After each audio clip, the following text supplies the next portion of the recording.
Hello les gens, j'espère que vous allez bien, je vous retrouve aujourd'hui pour une nouvelle vidéo sur Forza Horizon 5. On part ensemble aujourd'hui pour un nouvel épisode du Top Gear Equinox avec la McLaren 765 LT, qui n'est pas cette voiture là du coup, bon ça c'était pour la blague.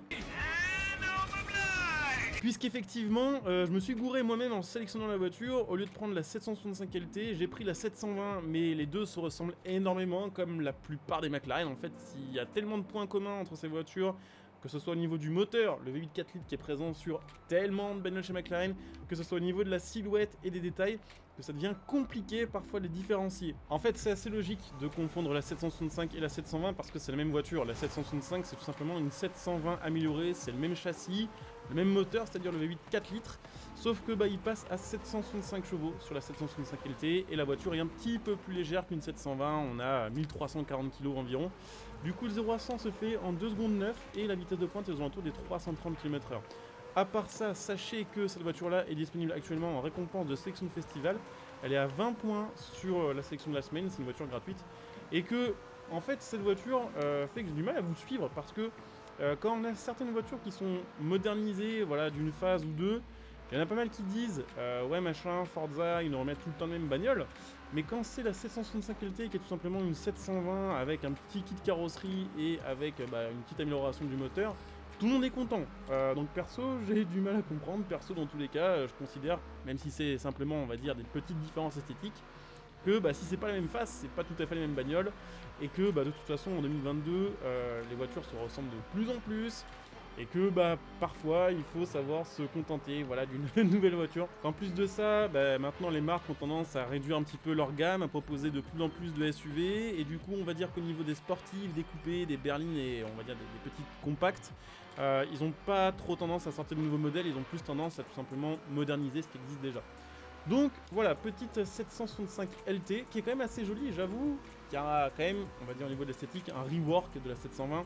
Déjà il y a les petites prises d'air sur les côtés de la voiture, il y a les 4 sorties d'échappement à l'arrière qui sont assez sympas, franchement, ça faut le dire, ça a de la gueule.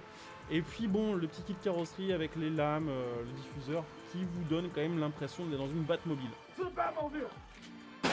Donc là, on va voir un petit peu quel chrono on arrive à faire avec cette voiture complètement d'origine, et puis après, comme d'hab, on ira l'améliorer et la retester avec les améliorations pour voir un petit peu quel chrono on arrive à sortir sur le Top Gear Equinox. Donc là, vraiment complètement d'origine, on est en S2, ah ouais quand même. Ok, alors faudra vérifier un truc, je regarderai ça après, je vous le dirai. Je ne sais pas si cette voiture-là est en supercar ou en hypercar. Techniquement, j'aurais été les développeurs de Forza Horizon 5, je l'aurais mise en hypercar vu les perfs, et vu qu'on a déjà la 720 en supercar, et que en supercar c'est rare les caisses qui sont en S2 d'origine, je crois qu'il n'y en a aucune. Donc soit c'est jeu de circuit à mon avis, soit c'est hypercar, soit c'est supercar moderne, mais bon voilà, ça me paraît quand même un peu moins probable. Bon, à part ça, voilà, j'aime bien cette voiture. C'est vrai que globalement, je suis pas un gros fan de McLaren, à part quelques modèles qui sortent du lot, comme la McLaren Senna, la F1 et la P1. À part ça, je trouve que globalement, toutes les McLaren se ressemblent beaucoup. Voilà, et c'est pour ça que j'ai eu un petit peu de mal à m'enjailler avec cette mise à jour numéro 6 de Forza Horizon 5. C'est que au final, vu qu'on a tout le temps le même moteur, qu'on a des châssis qui sont hyper réutilisés d'un modèle à l'autre, on a en fait juste l'impression de conduire une version reskinée, parfois, d'une caisse qui existe déjà sur le jeu.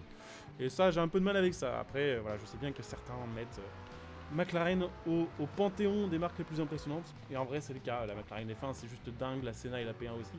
Simplement, voilà, les modèles, on va dire, un peu grand public, qui sont vendus toute l'année pour rentabiliser, se ressemblent tous un peu et sont pas spécialement excitants, je trouve. Voilà, ça c'est mon point de vue, avec mes goûts, chacun en fera ce qu'il voudra. Et on va sortir un chrono décent, je crois, pour une caisse en S2, enfin en tout cas pour une caisse full stock plutôt. On va passer aux alentours des 3.30. On est en 3.30 et 6 dixièmes. Ouais, en fait, on est moins bien que ce que je pensais. On est 8 secondes devant une Toyota NASCAR, mais on est 9 secondes derrière, par exemple, une Divo. Il n'y a pas d'autres McLaren, effectivement, dans le top 10 actuellement. Enfin, celle-ci n'y est pas, donc il n'y a juste pas de McLaren dans le top 10. Alors, voyons voir ce qu'on a niveau amélioration. On n'a pas de swap moteur, donc bon, il faudra se contenter du V8 4 litres. Par contre, on pourra la mettre en 4 roues motrices après, effectivement. Donc, on va déjà améliorer tout le moteur de base. Et elle sort 1164 chevaux, donc clairement, pour le coup, c'est logique qu'il n'y ait pas de swap. Elle fait déjà beaucoup niveau puissance. On a pas mal d'améliorations, globalement, à ce niveau-là, elle est plutôt satisfaisante. Et on arrive tranquillement quand même en classe X. Et ça c'est plutôt stylé. Et même, je dirais que le kit Forza est pas dégueulasse sur celle-ci. Alors j'ai changé les jantes, j'ai vraiment tout mis au max. Le kit course, les pneus améliorés, tout le moteur amélioré, enfin vraiment tout. Et on est sur un budget de 68 000 environ pour les améliorations. Donc ça passe plutôt pas mal. Et puis on est en kit Forza. Après évidemment, il y a le choix au niveau des couleurs, mais je pense que je vais la laisser noire parce que vraiment en noir, elle a un côté Batman qui est vraiment hyper impressionnant. Elle est hyper agressive. Après les autres coloris, ça rend bien aussi. Bleu j'aime bien, orange j'aime bien, même blanc et gris, même si ça fait un peu plus classique. Mais full noir avec les jantes noires et le reste du kit carrosserie noir, c'est vraiment joli je trouve sur celle-ci. Donc c'est parti pour le test avec la voiture améliorée. Je rappelle qu'après on fera un test avec la voiture en 4 roues motrices. Donc là le but ce serait de faire moins de 3 minutes 07, ce serait vraiment top. Je sais pas si on va être capable de le faire. Après ce qui est sûr c'est qu'on a beaucoup plus d'accélération, beaucoup plus de puissance, beaucoup plus de Vmax et une bien meilleure tenue de route. Donc bon, on a tout ce qui devrait être nécessaire pour faire un bon chrono.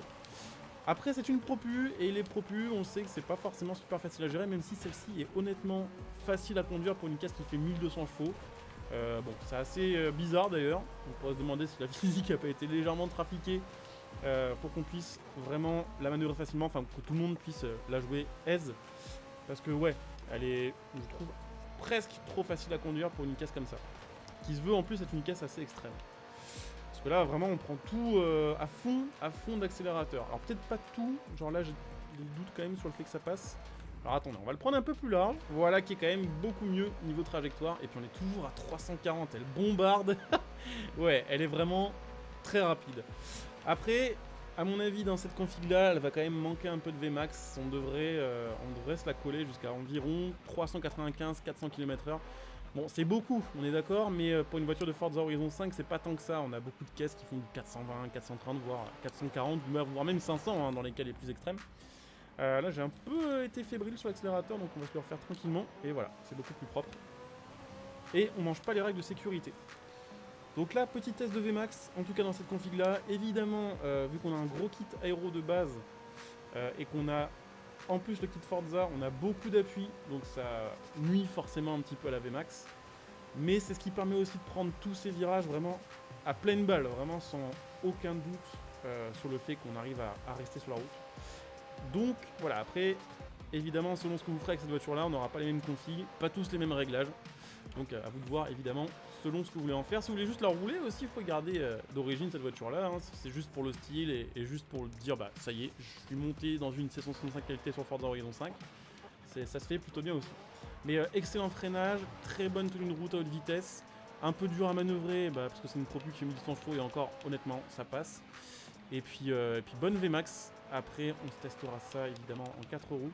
Elle sera peut-être pas aussi performante en 4 roues au final, puisque là, elle est quand même incroyablement facile à manier pour une propu, je trouve. On l'a déjà dit plein de fois, je vais pas me répéter 4000 fois non plus. Vous aurez compris, c'est une très bonne voiture. Je sais pas si on arrivera à se mettre dans le top 10, je sais pas si cette caisse-là restera dans les annales niveau perf. Mais on est probablement dans le 2, 3 ou 5% des voitures les plus performantes de Forza Horizon 5. Ce qui n'est quand même pas rien, clairement. Après, il y a carrément aussi moyen, sachez-le, de la mettre en top S2 en ayant toute la voiture améliorée sauf le kit Forza. Si vous voulez la jouer, il n'y a pas de ranked, mais si vous voulez la jouer tout simplement en rival ou en multi ou en horizon open, elle fait potentiellement pas mal le taf. Alors là par contre on a pris un peu comme un schlag le truc. On n'a pas perdu trop de temps je pense parce que ça nous a ralenti doucement, gentiment. Donc ça devrait passer. Et on va faire un très bon chrono. Je sais pas si on sera dans le top 10, mais peut-être que si. Peut-être. En tout cas si on n'y est pas, ça va être très serré, genre on sera pas loin d'y être. Et on fait 3,07 et des poussières. Et ben écoutez, vous savez quoi, on fait mieux qu'une FXXK qui était améliorée, puisqu'on avait fait 3,07 370. Et là, on vient de faire 3,07 328. Donc on est sur un missile. Donc c'est parti avec la 765 LT, vraiment maxée pour le coup avec les 4 roues motrices. On est toujours en Classics et on devrait avoir une caisse, on va dire encore plus facile à manier, qui va certainement faire du coup des meilleurs 0 à 100, mais qui risque peut-être par contre d'être moins facilement maniable sur des virages un peu longs, des virages un peu rapides. Alors, on aura peut-être un peu moins de route. Après globalement, là je pense qu'on part quand même sur une caisse qui est très capable de gagner encore un petit peu de temps grâce aux 4 roues motrices et de se retrouver dans le top 10 des meilleures voitures du jeu tout court en fait. Donc on verra. En tout cas, à première vue, on est quand même sur un truc très rapide, mais ça, vous en serez douté. Léger sous virage par contre, c'est bon, c'est un peu bizarre parce que tout à l'heure c'était pas du tout le cas, mais ça montre bien que les 4 roues motrices des fois, c'est pas toujours bien dans toutes les circonstances. Après voilà, souvent sur Forza Horizon 5 ça donne quand même un coup de pouce pour les départs, avec ce genre de voiture très puissante, et ça vous aide du coup à prendre l'avantage sur vos adversaires. Après vous avez juste à débloquer le reste de l'épreuve, et puis bah en général ça gagne comme ça, hein. Donc il n'y a pas de question à se poser. On est quand même moins rapide, hein. Ici la vache, on était à 340 km/h. Il y a vraiment des endroits où, à cause des 4 roues motrices, on a pu moins prendre de vitesse et puis moins bien tourner. Donc c'est... Après voilà, ce qu'il faut savoir aussi, c'est que les 4 roues motrices rendent ce genre de voiture également plus lourde.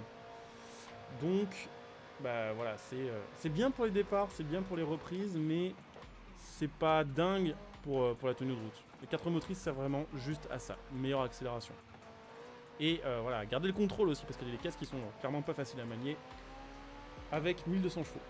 Ce qui n'était pas son cas. Je serais pas surpris qu'on fasse vraiment un chrono hyper serré, genre qu'on gagne qu'une seconde peut-être max ou un truc comme ça. Même si là on va peut-être avoir un peu plus de Vmax.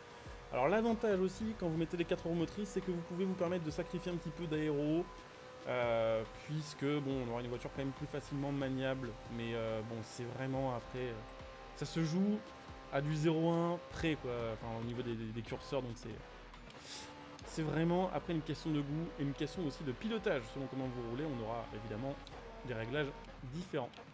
Elle freine super fort par contre, enfin genre c'est les freins sont vraiment dingues. Du coup, j'avoue que des fois, vu que je joue sans l'ABS, en appuyant ne serait-ce qu'un tout petit peu, ça m'arrive de, sans faire exprès, bloquer les roues. Donc bon, voilà, un peu chaud à doser. C'est comme la FX6K ou la Evo ou ce genre de caisse qui ont des 10 sur 10 en freinage. Vous avez tellement de puissance de frein que si vous appuyez un tout petit peu trop, c'est au final contre-productif. C'est dur à doser en fait, voilà. Contrairement à des petites bagnoles qui ont des petits freins de merde, où là vous pouvez appuyer super fort, de toute façon ça bloque pas. Là c'est pas le cas. Alors, effectivement, sur cette série de virages là, on sera peut-être un peu plus rapide qu'en Pro Plus. J'ai hâte de voir, franchement, le résultat au chrono. Cette voiture me paraît quand même particulièrement rapide et particulièrement capable de bien s'en sortir au niveau du chrono. Ouais, on est peut-être 4-5 secondes devant notre chrono de tout à l'heure. Hein. Peut-être dans ces eaux-là. Ouais, il y a moyen. 5 secondes devant. Putain, ça veut dire qu'on va faire quasiment genre 3 minutes. Ce qui serait fou. Ou un peu plus de 3 minutes à peine. Oh là! C'est parti. Dernière section. Dernier virage.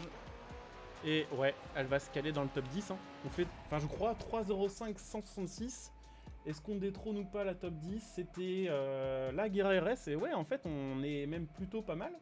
Puisqu'on est entre une Rimac C2 et la FX6K Evo dans cette catégorie. En sachant que bon, la Rimac C2, on avait fait un super bon temps parce qu'elle avait une accélération vraiment abusée. Après, à part ça, la tenue de route était merguez. Et donc nous allons arriver à la fin de cette vidéo avec cette voiture qui est vraiment très rapide. On est dans le top 10 et ça faisait longtemps que le classement n'avait pas changé. Donc on est quand même sur un très bel ajout. J'espère que cette vidéo vous aura plu. Comme d'hab, pensez au like, à vous abonner, à commenter. Pensez à venir me follow sur Twitch pour les prochains lives. La chaîne Twitch est en description et en top commentaire. Donc n'hésitez pas à follow, c'est gratos. Si vous avez Amazon Prime, pensez à claquer votre plus beau Twitch Prime sur ma chaîne Twitch. Ça permet de me soutenir gratuitement et ça vous fait profiter de plein de petits bonus. Vous me retrouvez sur les réseaux sociaux. N'hésitez pas du coup à venir me follow sur Twitter. N'hésitez pas bien sûr aussi à utiliser mes liens de soutien gratuits sous cette vidéo pour faire vos achats en faisant des petites économies. Mon lien Instant Gaming pour acheter vos jeux et vos cartes d'abonnement. Mon lien Metal.net pour acheter vos composants PC. Et puis pour ceux qui souhaitent me soutenir sur le long terme, bah, c'est évidemment faisable en devenant un soutien de la chaîne via le bouton rejoindre sous cette vidéo. Là aussi il y a plein de bonus, évidemment comme pour ceux qui utilisent leur sub Twitch Prime sur ma chaîne Twitch. Je coupe ici, je vous dis à très bientôt. Bonjour à tous, ciao.